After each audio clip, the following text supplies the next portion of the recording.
students, I welcome you in the new video of sectors of the Indian economy. Now, we will discuss in this video about unemployment, discuss unemployment and how to generate employment in the rural areas, NREGA 2005.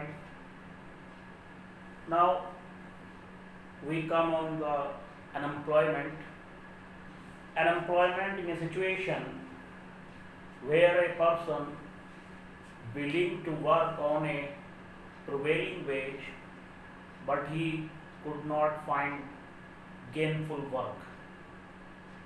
बेरोजगारी वो स्थिति है जिसमें कोई भी व्यक्ति जिसे काम की ज़रूरत है वो काम करना चाहता है लेकिन वो कोई काम उसको मिल नहीं पाता, वो काम को वो ढूंढ नहीं पाता। इस सिचुएशन को बेरोजगारी कहते हैं। Now disgust employment, disgust in this situation workers are working in an activity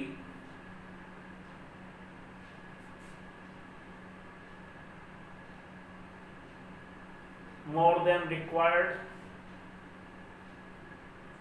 They are looking for working but they are not fully employed. It means disguised unemployment या छुपी हुई बेरोजगारी, इसको छुपी हुई बेरोजगारी भी कहते हैं। इसका मतलब है कि वर्कर्स जो किसी एक्टिविटी में काम कर रहे हैं, जितनी ज़रूरत है उससे ज़्यादा काम कर रहे हैं और वो सब दिखते तो काम करते हुए हैं लेकिन वो फुल्ली एम्प्लॉयड नहीं होते, पूरे पोटेंशियल से वर्क नहीं करते। फॉर एग्जाम्पल, एक 1 हेक्टेयर लैंड को कल्टीवेट करने के लिए 10 वर्कर्स की आवश्यकता है, लेकिन उसमें 15 वर्कर्स काम कर रहे हैं।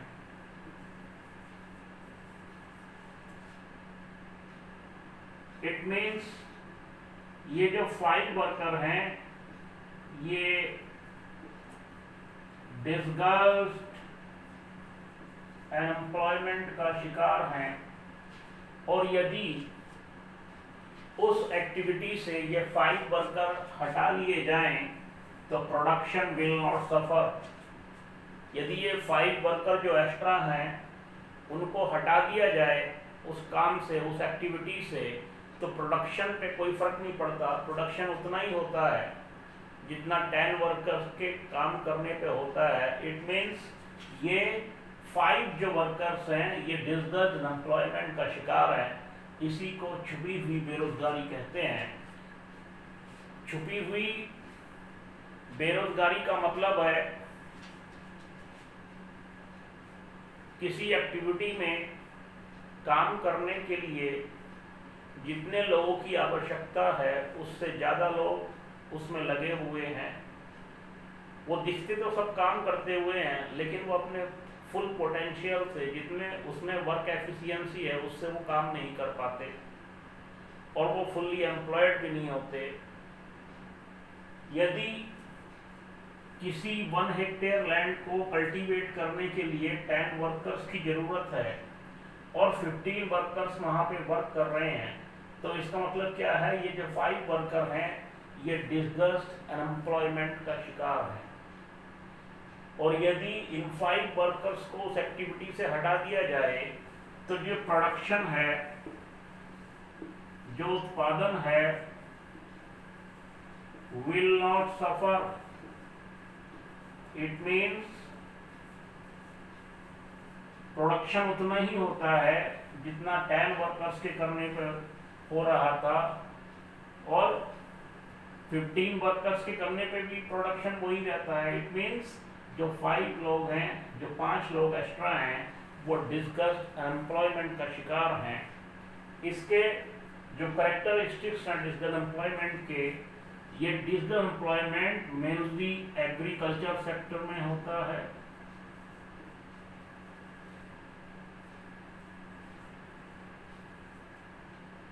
एग्रीकल्चर सेक्टर में होता है। इसको अंडर एम्प्लॉयमेंट भी कहते हैं।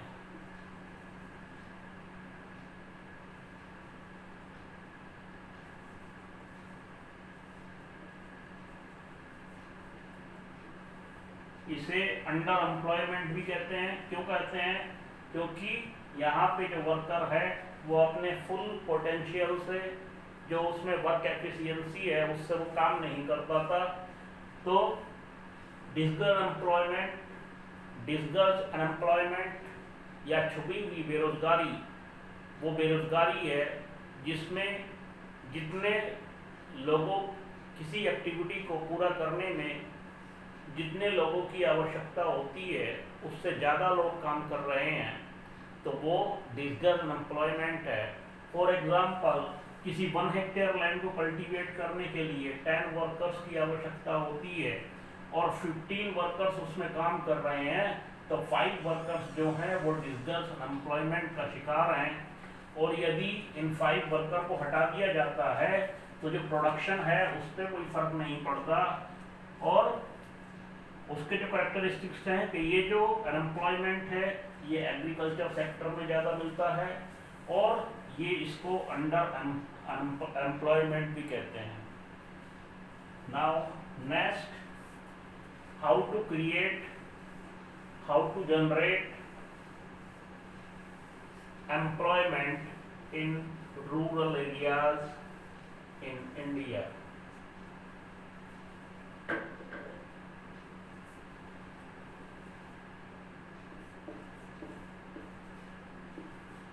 How to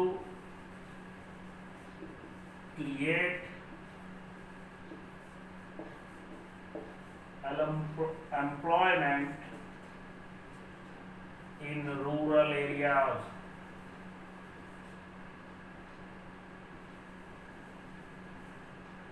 रूरल एरियाज में रोजगार के अवसर उपलब्ध कराने के क्या तरीके हैं, इसको देखिएगा। फर्स्ट पॉइंट है डाइवर्सिफिकेशन ऑफ एग्रीकल्चर।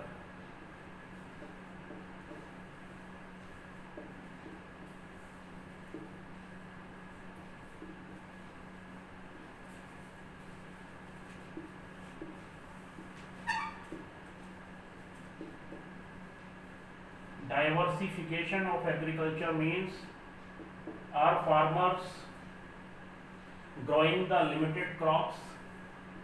हमारे जो किसान हैं वो लिमिटेड क्रॉप्स ही उगाते हैं, सीमित फसलें ही उगाते हैं, वो ज़्यादा फसलें उगाते नहीं। इट मीन्स एग्रीकल्चर का डाइवर्सिफिकेशन करने की ज़रूरत है। इट मीन्स कई तरह की, एक साल में कई फसलें उगाएं और कई तरह की फसलें उगाएं, तो उससे क्या होगा, रोजगार के अवसर जनरेट होंगे। कैसे होंगे? क्योंकि गांव में जो रोजगार के अवसर हैं वो कब पैदा होते हैं, जब सोइंग सीजन आता है, यानी कि जब फसल बोई जाती है और जब हार्वेस्टिंग होती है। इट मीन्स जब फसल कटाई होती है। तो अगर कई तरीके की फसलें बोई जाएं तो उससे क्या होगा, फसल बुआई के टाइम और हार्वेस्टिंग के टाइम रोजगार के अवसर उपलब्ध होंगे। इसमें जैसे हॉर्टिकल्चर को किसान अपनाएं। Horticulture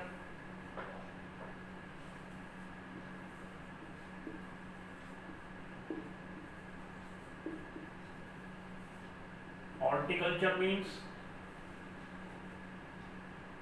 farming of fruits and vegetables.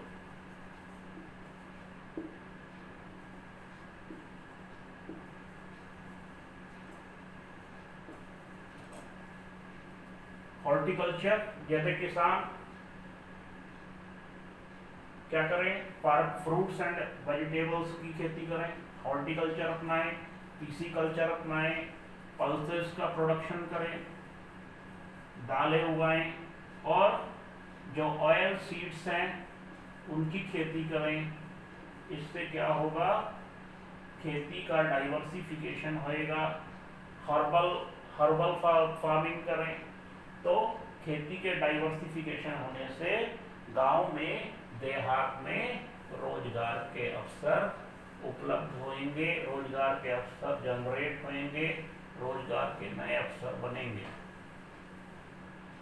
Number 2, cheap credit.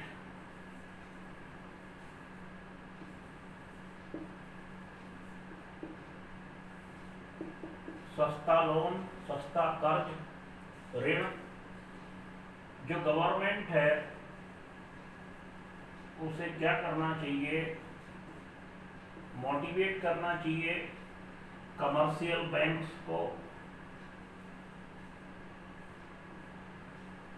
कि वो क्या करें, जो किसान हैं, फार्मर्स हैं, उनको चीप क्रेडिट प्रोवाइड करवाएं। सस्ता लोन यानी कि कम ब्याज दर पे जो लोन उपलब्ध कराया जाता है, जिसमें लोन तो दिया जाए लेकिन उस पर इंटरेस्ट रेट कम हो। सस्ता लोन मिले तो फिर क्या होगा, जो फार्मर्स हैं वो अपनी क्रॉप्स को टाइम पे बो पाएंगे, क्योंकि हमारे यहाँ जो गरीब किसान हैं उनके पास फसल बोने के लिए भी पैसा नहीं होता। उनको खाद, बीज, पानी, खेत की जुताई, इन सब की जरूरत होती है, और वो किसान, जो छोटे किसान हैं, मझले किसान हैं, उनके पास इतनी सेविंग नहीं होती कि वो अपनी फसल को टाइम पे बो सकें। इसमें एक एग्जांपल है, एक सपना है, उसके पास 2 हेक्टेयर लैंड है अनइरिगेटेड, लेकिन वो जो ज़मीन है वो अनइरिगेटेड है। इट मीन्स उसके खेत पर सिंचाई की सुविधाएं उपलब्ध नहीं है। अगर उसको बैंक से सस्ता लोन मिल जाए तो वो अपने खेत में कोई ट्यूबवेल, समरसेबल या कोई वेल लगवा ले, जिससे क्या हो कि वो जो नॉन मानसून सीजन है, नॉन रेनिंग सीजन है, उसमें भी फसल उत्पादन कर सके, एक साल में कम से कम 2 क्रॉप्स उगा सके। तो उससे क्या होगा, उसके खेत में प्रोडक्टिविटी बढ़ेगी, और उसके जो फैमिली मेंबर हैं उसको क्या मिले, उनको क्या मिलेगा, रोजगार मिलेगा, प्रोडक्टिविटी बढ़ेगी, तो क्या होएगा, गरीबी कम होएगी, रोजगार के नए अवसर उपलब्ध होंगे। नेक्स्ट, थर्ड पॉइंट है basic provision of basic facilities.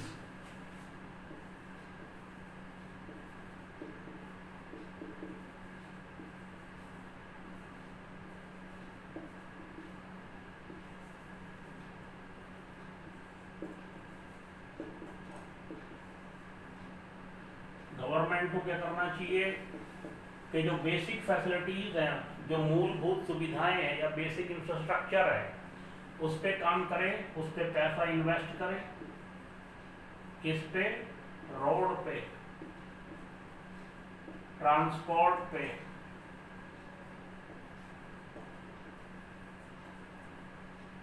Banking पे, गांव में, देहात में बैंक नई नई शाखाएं खोले, वेयर हाउस पे,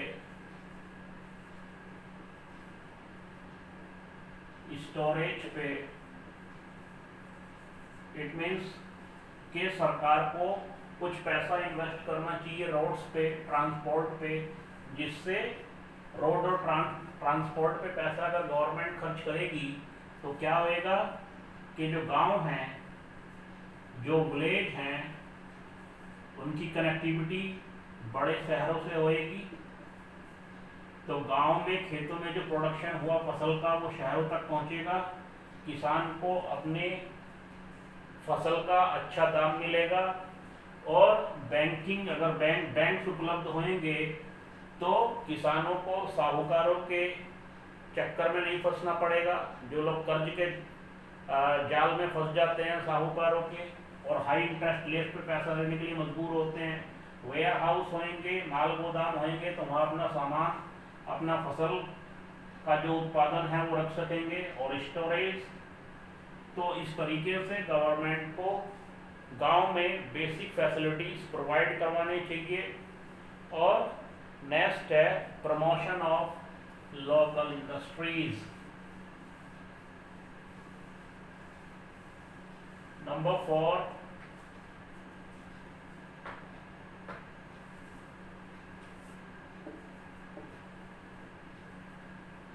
promotion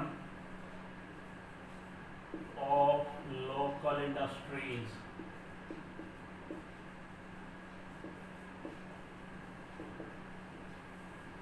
गवर्नमेंट को क्या करना चाहिए, जो लोकल इंडस्ट्री हैं, खास तौर से cottage and small scale industry, इनको प्रमोट करना चाहिए।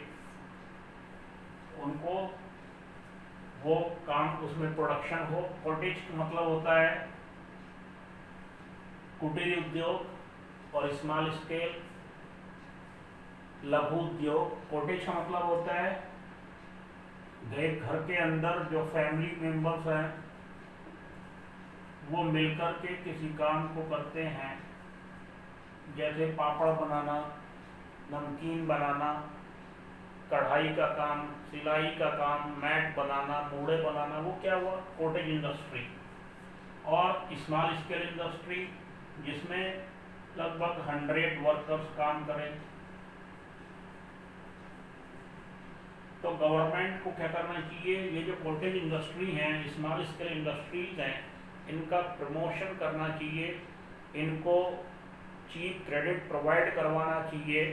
और इन्होंने जो कॉटेज और स्मॉल स्केल इंडस्ट्री में जो प्रोडक्शन किया है, उनके सामान को मार्केट में बेचने के लिए फैसिलिटीज प्रोवाइड करवानी चाहिए। और इन्होंने जो अपना माल जो उत्पादन किया है, प्रोडक्शन किया है, उनको उनके जो सामान है उसके अच्छे रेट मिले, तो क्या होएगा, देहात में, लोकल एरियाज में, सेमी रूरल एरियाज में,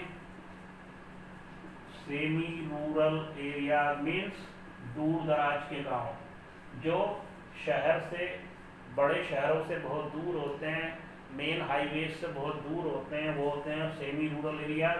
तो वहाँ पे क्या आएगा, रोजगार के अवसर बनेंगे। एंड गवर्नमेंट को क्या करना चाहिए, इंडस्ट्री लोकेट करनी चाहिए। गवर्नमेंट को यहाँ पे गवर्नमेंट नई इंडस्ट्री लगाए, जिससे वहाँ के जो लोकल लोग हैं उनको रोजगार मिले। इस तरीके से गवर्नमेंट को काम करना चाहिए लोगों को रोजगार उपलब्ध कराने के लिए। Now NREGA 2005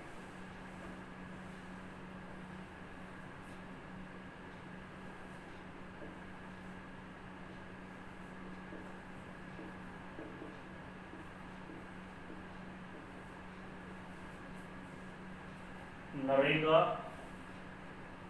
2005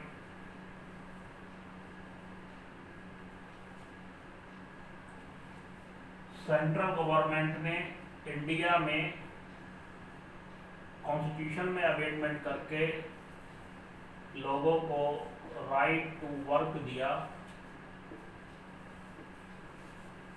right to work का मतलब क्या है कि देश में जितने भी लोग हैं सबको काम उपलब्ध कराना। इसके अंतर्गत सेंट्रल गवर्नमेंट ने शुरुआत में 200 जो पिछड़े हुए डिस्ट्रिक्ट थे इंडिया के, वहाँ पर लोगों को रोजगार उपलब्ध कराने के लिए ये NREGA, national rural employment guarantee act इसको लॉन्च किया। उसके बाद जो 130 डिस्ट्रिक्ट थे वहाँ पे लॉन्च किया गया।